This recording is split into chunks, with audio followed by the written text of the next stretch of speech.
হলো মা বা মূল ভিত্তি, আর প্রত্যয় হলো অতিরিক্ত মেকআপ যা শব্দের শেষে বসে নতুন রূপ দেয়। কারক ধাতুচিহ্ন ক্রি যোগ নক অক। পরীক্ষায় সবচেয়ে বেশি আসা শব্দ, যেমন ক্রি হলো ধাতুর মূল ধাতু বা কাজ করা। কারক সাহেব সবসময় কাজ অত ক্রি করতে ভালোবাসেন। তার শেষে যে অক আছে সেটা আসলে ছদ্মনাম, সংস্কৃতিতে কেবল হয় নক। পরীক্ষা যদি অক না থাকে তবে নক খুঁজবেন।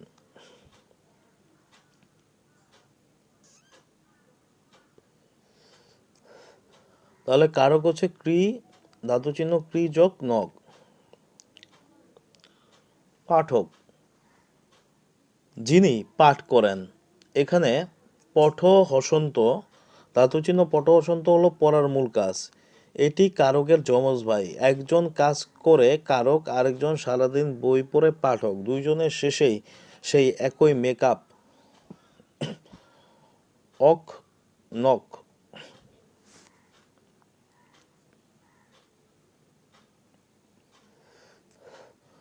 উক্তি বলা বা বাচন, এখানে বচ ধাতুটি ব্যবহৃত হয়েছে। ধাতুচিহ্ন বচ হসন্ত। আমরা যদি কাউকে কিছু বলি বা বচন দিই তখনই সেটা উক্তি হয়ে যায়। মনে রাখুন, বচসা বা কথা বলা থেকে উক্তির জন্ম, তাই মূল ধাতু হবে বচ।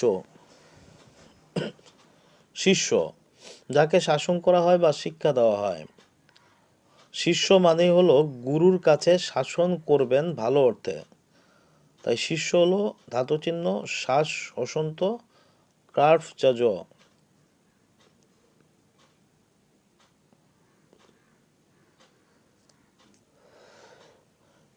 কার্ফ নামক একটি বিশেষ প্রত্যয়ের সংক্ষিপ্ত রূপ। শিষ্যরা সবসময় শাসনের শ্বাস মধ্যেই থাকে।